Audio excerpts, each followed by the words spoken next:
કૃષિ વત્સલમ, હું કલ્પેશ પંડ્યા આપનું હાર્દિક સ્વાગત કરું છું. મિત્રો, આજે એવી એક ખાસ વાત કરવાની છે. શું ખેડૂત એટલે કોઈ ગામડેથી આવેલી વ્યક્તિ? ખેતી એટલે શું કંઈ આપણને બીજું ન આવડે એટલે કરવાની વાત છે? નહીં મિત્રો, આ વાતને તદ્દન ઉલટાવી નાખનાર એક એવા ખેડૂત કે જેમણે ખૂબ સારી એવી પ્રગતિ કરી છે. મિત્રો, ગુજરાતના ખેડૂતો ખૂબ સારું કામ કરી રહ્યા છે, ત્યારે સુરેન્દ્રનગરના ધાંગધ્રા તાલુકાના હરિપર ગામના ખેડૂત એટલે કે વિનોદભાઈ એ પોતે ખૂબ સારી કામગીરી કરી રહ્યા છે. અને આપણે આજે વિનોદભાઈને મળીશું. એમને ઘણા બધા એવોર્ડ પણ મળ્યા છે. તો મિત્રો, ખેતી કરતા કરતા એવોર્ડ પણ મળે, સરકાર પણ નવાજે, ત્યારે કેવો આનંદ થાય. આ બાબતની વાત અને કઈ રીતે ખેતી કરવી જોઈએ, ચાલો એ વાત એમની પાસેથી જાણીએ. વિનુભાઈ, આપનું સ્વાગત છે. નમસ્કાર. વિનુભાઈ, ખાસ કરીને વાત કરવામાં આવે કે હવેના સમયમાં એટલે કે આધુનિક યુગના ખેડૂત અને આપણા ગુજરાતના ઇનોવેટિવ ખેડૂત, એમાં આપનું નામ છે, ત્યારે ખરા અર્થમાં આપ કયા પ્રકારની ખેતી કરો છો, જેથી કરીને આપનું નામ જે છે એ સરકારને પણ લેવું પડે છે અને આપને એવોર્ડ પણ આપવા પડે છે? શું વાત છે? ખેતીની શરૂઆત તો મેં 2010-12થી કરી, પણ ત્યારે હું કેમિકલ ફાર્મિંગ કરતો હતો. પછી એનો બધો હિસાબ ને એ બધું રાખતા તો વર્ષના અંતે કાંઈ મળે નહીં, ખર્ચ વધે, દિવસે દિવસે જમીનની ફળદ્રુપતા ઘટતી જાય. પછી બેસીને એક વિચાર આવ્યો કે આ તો કોઈ કાયમી વિકલ્પ નથી. પછી વર્ષ 2015થી એક સુભાષ પાલેકર પ્રાકૃતિક કૃષિની એક બુક મારા હાથમાં આવી, એનો અભ્યાસ કરી અને મેં સુભાષ પાલેકર પ્રાકૃતિક કૃષિનો પ્રારંભ કર્યો.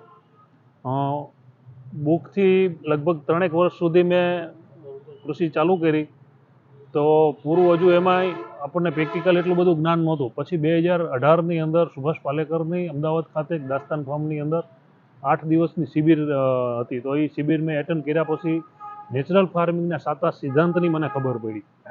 પછી અમે રેગ્યુલર એ સિદ્ધાંત પ્રમાણે પ્રાકૃતિક કૃષિ કરતાં કરતાં એટલી બધી અમને સફળતા મળતી ગઈ કે અમારા દિવસે દિવસે જે કેમિકલ ફર્ટિલાઇઝરના એ બધા તમામ ખર્ચા ઘટતા ગયા, પ્રોડક્શન વધતું ગયું. એ સિવાય અમારી ખેત ઉત્પાદનની જે ક્વોલિટી હતી એ ક્વોલિટી પણ એકદમ સ્વાદિષ્ટ અને તંદુરસ્તી માટેની જે આપણે વાત કરતા હતા, તો એ ટાઈપનું બધું જ અનાજ, કઠોળ, શાકભાજી એ બધું ધીમે ધીમે થવા લાગ્યું. બરોબર, બહુ સરસ વાત કરી. ખરા અર્થમાં પ્રાકૃતિક ખેતી તરફ અત્યારે સરકારશ્રીનો અભિગમ છે, ત્યારે ખાસ આપણા ગવર્નર ગુજરાત રાજ્યના કે જેઓ પણ આ બાબત ઉપર ખૂબ ભાર મૂકી રહ્યા છે અને ખેડૂતોને પ્રાકૃતિક ખેતી તરફ વાળી રહ્યા છે. ખાસ કરીને તમે વાત કરી કે 2015થી એટલે અત્યારે ખાસો સમય થયો. તો આ પ્રાકૃતિક ખેતીની જો વાત આપણે કરીએ તો એમની અંદર શરૂઆતનો સમય તમારો કેવો રહ્યો, થોડી વાતે કરો. હા, શરૂઆતમાં તો પૂરતું જ્ઞાન નહોતું, એટલે એના જે 5 આયામો છે, જીવામૃત છે, બીજામૃત છે, ઘનજીવામૃત છે, આચ્છાદન છે, વાપસા છે, એની પૂરતી માહિતી નહોતી. આ બધું જ્યારે સુભાષ પાલેકરની મિટિંગ એટેન્ડ કર્યા પછી ખબર પડી. એટલે શરૂઆતમાં થોડી, કારણ કે જમીન એટલી બધી બંજર બનાવી નાખી હતી, એટલા બધા ફર્ટિલાઇઝર, એક ઉત્પાદનની લાલચની અંદર સમજણ વગરના રાસાયણિક ખાતરો અને પેસ્ટિસાઇડનો ઉપયોગ કરી અને જમીન એટલી હદે ખરાબ થઈ ગઈ હતી કે એ વખતે મારી જમીનનો ઓર્ગેનિક કાર્બન જે 0.3% હતો. એટલે એમ કહેવાય કે આ જમીન બંજર બનવાના કિનારા ઉપર જ હતી. એટલે આ બધું જોયા પછી મેં કીધું આ પ્રાકૃતિક કૃષિ કરવી જ પડશે. પણ શરૂઆતના 2-3 વર્ષ સુધી થોડુંક ઉત્પાદન ઘટે, થોડુંક સામાન્ય, પણ એની અમે આર્થિક આપણને કોઈ એવી મોટી નુકસાની નથી જતી, કારણ કે મારે 1.5-2 લાખ રૂપિયાનો વાર્ષિક ખર્ચ હતું કે દવા અને રાસાયણિક ખાતરો પાછળનું. એ સીધું બચી ગયું. ભલે થોડું ઉત્પાદન ઓછું આવ્યું, પણ ઓલ ઓવર મને જે બેનિફિટ મળતા હતા એમાં મને કોઈ એવી નુકસાની નથી ગઈ. બહુ સરસ વાત કરી. એટલે પ્રાકૃતિક ખેતીને જાણી, જોઈ, શીખી અને આગળ વધ્યા અને આજે સારી ખેતી કરી રહ્યા છે. તો ખરા અર્થમાં પહેલા જે તમે વાત કરી હતી કે ત્યારે ઉત્પાદન લેતા હતા, ખેતી છે એટલે આપણે ખેતી કરવાની જ છે, કારણ કે આપણી આજીવિકા છે. તો ત્યારે અને અત્યારે કરો છો, એમની અંદર તમને શું ફેર લાગે છે? ઉત્પાદનમાં સાથે સાથે જે કંઈ ક્વોલિટી કહેવાય એમાં શું ડિફરન્સ લાગે છે, એ પણ વાત કરો.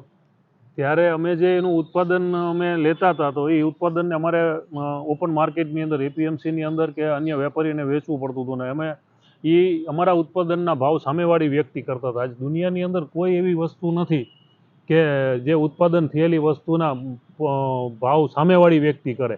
એક ખેડૂતનું એક જ એવું ઉત્પાદન છે કે એને 6 મહિના મહેનત કર્યા પછી એપીએમસીમાં લઈ જાઓ તો એની હરાજી બોલાય, એ લોકો અમારી વસ્તુના એ ભાવ નક્કી કરે. સામાન્ય એક બોલ પેન જેવી બોલ પેન જો કોઈ કંપની બનાવતી હોય 20 રૂપિયાની અને 5 રૂપિયા એનો નફો ચડાવીને 25 રૂપિયાની કિંમત એ કંપની નક્કી કરતી હોય છે. યસ. આ બધા એવા વિચારો આવ્યા પછી આપણે કેમ એક વેપારી ન બની ખેડૂત સાથે ને સાથે. એટલે જ્યારે જ્યારે આ નેચરલ ફાર્મિંગનું પ્રોડક્શન આવવાનું ચાલુ થયું એટલે એક તો સામે લોકોની ધીમે ધીમે ડિમાન્ડે વધી, તો પછી એ તમામ વસ્તુઓનું અમે વેલ્યુ એડિશન કરતા થયા. સૌથી પહેલાં તો માર્કેટિંગનો શરૂઆતમાં અમને પ્રશ્ન હતો કે આને વેચશું ક્યાં. બરોબર. પછી જેવા જેવા લોકો અમારી સાથે જોડાવાના ચાલુ થયા તો એક બુકની અંદર એ લોકોના કોન્ટેક્ટ નંબર ને એ બધું અમે લખતા ગયા. આજે ધીમે ધીમે આજ 9 વર્ષના અંતે મારી પાસે એવા 64 ફેમિલી પરિવાર છે કે એ લોકોએ મારી સાથે એવા એગ્રીમેન્ટ કરેલા છે વાહ. કે બજારની અંદર આપણે સમાજની અંદર તમે જો ફેમિલી ડોક્ટર રાખવાની બધા હોય છે પ્રથા, તો એવી રીતે હવે લોકો ફેમિલી ફાર્મરને ગોતે છે. એટલે એવી ફેમિલી ફાર્મર તરીકે આપણને એ લોકો એડેપ્ટ કરેલા છે અને એ લોકો અમારા ફાર્મ ઉપર આવીને અમારી સાથે એવા એગ્રીમેન્ટ કરે છે કે ભાઈ અમને અમારા રસોડાનું જે કાંઈ જોતું હોય 12 મહિનાનું એ તમારે બધું જ તમામ વસ્તુ તમારે પૂરી કરી દેવાની. એટલે અમારે જે કંઈ ઉત્પાદન આવે અમે શરૂઆતમાં થોડી ઘણી અમને તકલીફો પડી હતી કે આને પ્રોસેસિંગ કેવી રીતે કરવું, અને વેલ્યુ એડિશન કેવી રીતે કરવું, એનું બરોબર. પેકિંગ કેવી રીતે કરવું. તો થોડી ઘણી અમે ટ્રેનિંગ લીધી. અમે અમુક જગ્યા ઉપર અમે જોવા ગયા કેવું પેકિંગ હોવું જોઈએ, એના સ્ટીકર હોવા જોઈએ.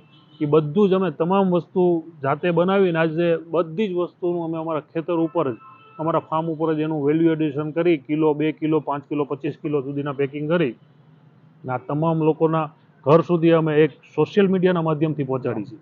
મિત્રો, આને કહેવાય આધુનિક ખેડૂત. આને કહેવાય સાચી ખેતી પદ્ધતિ કે જેમની અંદર દરેક લોકો માટે હિતોપયોગી એટલે કે લોકો માટે ઉપયોગી વાવેતર થાય છે. પ્રાકૃતિક ખેતી કરતા ઝીરો બજેટ ખેતી એટલે કે ખેતી ખર્ચ ઓછો આવે છે. સાથે સાથે ગુણવત્તાયુક્ત વસ્તુનું વાવેતર થાય અને એનો પાક જે છે એ ઘર સુધી પહોંચાડવામાં આવે. એટલે કે ખેતી પણ સમૃદ્ધ રીતે કરવામાં આવે, ખેડૂત પણ સમૃદ્ધ બને અને જે કોઈ પણ વ્યક્તિ આ ખેત પેદાશનો ઉપયોગ પોતાના માટે કરે છે એ પણ તંદુરસ્ત રહે. આ કેવો સરસ મજાનો કોન્સેપ્ટ છે. ખરેખર વિનુભાઈ, જ્યારે આ બાબતની તમે વાત કરો છો ત્યારે તમે એક વાત કરી હતી, એ વાતને આપણે વાત ફરીથી હું એ કહેવા માગું છું કે ખરા અર્થમાં એમણે બહુ સરસ વાત કરી કે એક વેપારી સામાન્ય એવી બોલપેન બનાવે છે તો પણ એ પોતે એ બોલપેન કયા ભાવમાં વેચશે એમના હાથમાં છે. ત્યારે આ ઉત્પાદનની અંદર ભાવ બીજા લોકો નક્કી કરે છે. ત્યારે ખરેખર ખેડૂતો માટે આ બાબત એક સમસ્યા જેવું ગણાય. પરંતુ ખરા અર્થમાં આ પ્રકારની તમે ખેતી કરશો, વેલ્યુ એડિશન કરશો તો ખરેખર એ પણ વાત તમારા હાથમાં આવી જશે. એટલે કે તમે જ તમારી વસ્તુનો ભાવ નક્કી કરી શકશો. ખાસ કરીને વિનુભાઈ, હાલ અત્યારે તમે આવી સુંદર કામગીરી કરી રહ્યા છો ત્યારે આપને આત્મા તરફથી મળેલા, આ ઉપરાંત તમને રાજ્ય સરકાર, જિલ્લા તરફથી અલગ અલગ જે એવોર્ડ મળેલા છે, કયા કયા એવોર્ડ આ બાબતના મળેલા છે, ટૂંકમાં એ પણ વાત કરો. મને 2015-16ની અંદર તાલુકા લેવલનો આત્મા એવોર્ડ મળેલો છે, સાથે 10,000 રૂપિયાનો પુરસ્કાર મળેલો. પછી એક જિલ્લા કક્ષાનો આત્માનો એવોર્ડ મળેલો, સાથે 25,000 રૂપિયા મળેલા. એ સિવાય રાજ્ય કક્ષાનો એવોર્ડ છે સરદાર પટેલ કૃષિ સંશોધિત પુરસ્કાર, એ પણ મળેલો છે. એ સિવાય આણંદ કૃષિ યુનિવર્સિટીની અંદર ઓર્ગેનિક વર્કશોપ હતો, એમાં પણ મને એક એવોર્ડ મળેલો છે. જુનાગઢ કૃષિ યુનિવર્સિટીની અંદર PPAG એવોર્ડ કે પ્લાન્ટ પ્રોટેક્શન ઓફ ગુજરાત, એ પણ એવોર્ડ મને મળેલો છે. હમણાં 2024ની અંદર ધરતીપુત્ર એવોર્ડ સુરતથી મળેલો છે. પછી આજની તારીખે એક મને જુનાગઢ કૃષિ યુનિવર્સિટીની અંદર SSK વિભાગમાંથી 3 ધાન્ય પાકો માટે મેં એપ્લિકેશન કરેલું અને એમાં મારું નામ સિલેક્શન થયેલું છે. કૃષિ યુનિવર્સિટી જુનાગઢ દ્વારા પણ મને 3 ધાન પાક કે જે 2023નું વર્ષ મિલેટ વર્ષ તરીકે ઉજવ્યું હતું, એનો મને રજત જયંતિ એવોર્ડ પણ મને મળી ગયો છે. એ સિવાય ઘણા બધા સર્ટિફિકેટો, ઘણા બધા સન્માનપત્રો મળેલા છે મને. મિત્રો, આટલા બધા એવોર્ડ મળ્યા હોય ત્યારે ખરેખર આપણા ઉત્સાહમાં વધારો થાય. એક સામાન્ય આપણે જે કહેવાય કે સ્કૂલમાં ભણતા હોઈએ અને આપણને સારા અક્ષરનું સર્ટિફિકેટ મળે તો પણ આપણે કેટલા ખુશ થતા હોઈએ છીએ, ત્યારે આપણા ખેડૂતોને એમની કામગીરી બદલ જ્યારે એમને સન્માનિત કરવામાં આવે ત્યારે એના ઉત્સાહમાં વધારો થાય. ત્યારે આ ઉત્સાહના વધારા સાથે એમણે માત્ર ભારત નહીં પણ ભારતની બહાર પણ એ પોતે ગયેલા છે અને ત્યાં આગળ એમને કોન્ફરન્સની અંદર પોતાની એટલે કે આપણા ભારતીય ગુજરાતના પાકો વિષયક એમણે લોકોને સમજાવી અને માહિતી આપી કે આ પ્રકારનું અમે લોકો વર્ક કરીએ છીએ. કેવડી મોટી વાત છે. અને આવડી મોટી વાત કરનાર આપણા ખેડૂતને જ્યારે સન્માન મળતું હોય તો કેવી ખુશીની વાત છે મિત્રો. 2023ની સાલ એટલે કે ભારત સરકારે મિલેટ વર્ષ તરીકે પૂરી દુનિયામાં ઉજવવામાં આવ્યું. માત્ર ભારત નહીં, પૂરા વિશ્વની વાત છે. ત્યારે આ મિલેટ વર્ષની ઉજવણીની અંદર ખરા અર્થમાં આપણા ગુજરાતના એવા ખેડૂતો કે જેમણે તૃણધાન્ય વાવ્યા હોય, એટલે કે બાજરી છે, જુવાર છે, રાગી છે, આ મિલેટ્સ જેણે વાવ્યા છે, આ મિલેટ્સ વાવી અને કંઈક નવું કર્યું છે, એવા ખેડૂતો કોણ હોઈ શકે? તો બસ એવા ખેડૂત એટલે જ આ વિનુભાઈ કે જેમણે આ વખતે જે સરદાર સ્મૃતિ કેન્દ્ર ખાતેથી એમને સરદાર પટેલ રજત જયંતિ એવોર્ડ મળેલો છે. તો એ વાત કરવાની કે એમને આ વખતે એટલે કે સરદાર સ્મૃતિ કેન્દ્ર ખાતેથી સરદાર પટેલ રજત જયંતિ એવોર્ડ મળ્યો છે, અને એ પણ ખાસ તૃણધાન્ય માટેનો. તો આ મિલેટ વર્ષની ઉજવણીમાં વિનુભાઈએ શું કર્યું અને કઈ રીતે તમને આ એવોર્ડ મળ્યો, કયા કારણોથી તમે આમાં સિલેક્ટ થયા, એ બાબતની પણ વાત કરો. હું છેલ્લા 6 વર્ષથી ધાન પાકનું વાવેતર કરતો હતો, પણ હું એવી રીતે વાવેતર કરતો હતો કે મુખ્ય મારો પાક હળદર હોય. હળદરની સાથે મેં એવા દરેક વર્ષે 6 મોડલ અલગ અલગ બનાવેલા કે ખેડૂતો જનરલી એક જ પાક વાવી અને એક પાક પૂરતી જ મર્યાદિત આવક લેતા હોય છે. પણ મેં હળદરની સાથે જુવાર છે, બાજરી છે, પછી રાગી છે, એવા અલગ અલગ દર વર્ષે 6 મોડલ મેં બનાવેલા. દર વર્ષે અલગ અલગ કંઈક મોડલ હોય. તો આ વાવવા પાછળનું કારણ એક તો વધારાની આવક મળે, બીજું કે આ મિલેટ જે આપણે એની અંદર વાવતા હોય તો એનાથી અમારા મુખ્ય પાકને નેચરલી ફાયદા થતા હોય છે. એટલે 2 રીતે ફાયદા થાય. એક તો વધારાની આવક મળે, કુદરતી રીતે આપણા પાકને રોગ જીવાતનું જે સંકલન થવું જોઈએ એની મેળાએ સંકલન થતું હોય, અને એક વધારાની આવક મળે. એટલે એક આખી ખેતર ઉપર એક બાયોડાયવર્સિટી ક્રિએટ થાય. તો એક વધારાની આવક ઉપર મને આ વર્ષ 2030નો જે વિશ્વ આખું જ્યારે 2023નું મિલેટ વર્ષ ઉજવતું હોય, તો હું આભાર માનું છું કૃષિ યુનિવર્સિટી જુનાગઢનો કે મને એ ક્રાઇટેરિયાની અંદર હું આવ્યો અને મને આ વર્ષે રજત જયંતિ એવોર્ડથી સન્માનિત કર્યો. બહુ સરસ વાત કરી મિત્રો. ખરા અર્થમાં એમણે એ કર્યું કે જે મિલેટ વર્ષની ઉજવણીમાં એમણે મલ્ટી ક્રોપિંગ એટલે કે ખેડૂતની વધારાની જમીન, શેઢા પાળો હોય કે વચ્ચેની એવી જમીન હોય અથવા તો આંતરપાક, આ બધી વસ્તુની જે જમીનો ઉપર એમણે મિલેટ્સ જે છે એમનું વાવેતર કર્યું. અને એમને હિસાબે એક નવી વાત છે, એ નાવીન્યતા છે ખેતીમાં, અને એમની અંદર પણ સારું ઉત્પાદન કરી એમણે જે વાત કરી કે એમની પાસે જે લોકો ખરીદી કરે છે એ બધાને એ વસ્તુ ત્યાં સુધી પહોંચાડી. તો આવી ઉમદા કામગીરી કરવા બદલ એમણે આ પ્રકારનો એવોર્ડ પણ મળેલો છે. જ્યારે તમને આ મિલેટ વર્ષનો એવોર્ડ મળ્યો, તમને કેવી લાગણી થઈ? જ્યારે એવોર્ડ કોઈ પણ મળતા હોય કે સન્માન થતું હોય ત્યારે અમારી જે ખેતી ઉપર જે અમારા ખેતર ઉપર જે અમે કામ કરતા હોય ને, એક ઉત્સાહ વધતો હોય, એ કામને ગતિ મળતી હોય છે. એવોર્ડ આમ અમે જોઈએ તો એ પેઢી દર પેઢી અમારી આવનારી પેઢી પણ યાદ કરશે કે અમારા બાપ દાદાઓએ આ એવોર્ડથી સન્માનિત કરેલા હતા. એટલે એને અમે એવી રીતે એને આવકારીએ છીએ કે આ તો ખૂબ જ અમારા માટે સિદ્ધિનું કામ કહેવાય. એનાથી અમને આ જે નવાજવામાં આવે છે તો અમે એનાથી ખૂબ જ પ્રભાવિત થયા છીએ. આમ જોઈએ તો વિનુભાઈ, ખરા અર્થમાં જે ખેતી આપણે જે કરતા હતા, ઘઉં તો બહારથી આવેલા છે. આપણા બાપ દાદાઓ જે છે એ લોકો ખેતી કરતા ત્યારે બાજરી છે, જુવાર છે, મકાઈ છે, આ જ બધી વસ્તુઓ જે છે આપણે ઉત્પાદિત કરતા હતા. ફરી પાછું તમે તમારા ખેતરમાં પ્રાકૃતિક ખેતી કરી અને તમે બાજરી અને ખેતી જે તમે જે આ બાજરીની ખેતી લઈ રહ્યા છો, ત્યારે ખરા અર્થમાં એવું લાગે કે ફરીથી આપણું જે ભારત જે છે એ મૂળ પરંપરાગત રીતે ખેતી કરવા માંડ્યું છે કે નહીં? પેલું જે આપણું ભારત સોને કી ચીડિયા કહેવાતું હતું, ભારત એક ખેતી પ્રધાન દેશ કહેવાતો હતો. આપણા વડવાઓ જ્યારે ખેતી કરતા હતા ને ત્યારે આ જ ટાઈપની બધી ખેતી કરતા હતા. ત્યારે નહોતું કોઈ રાસાયણિક દવા, કોઈ પ્રકારના કેમિકલ નહોતા.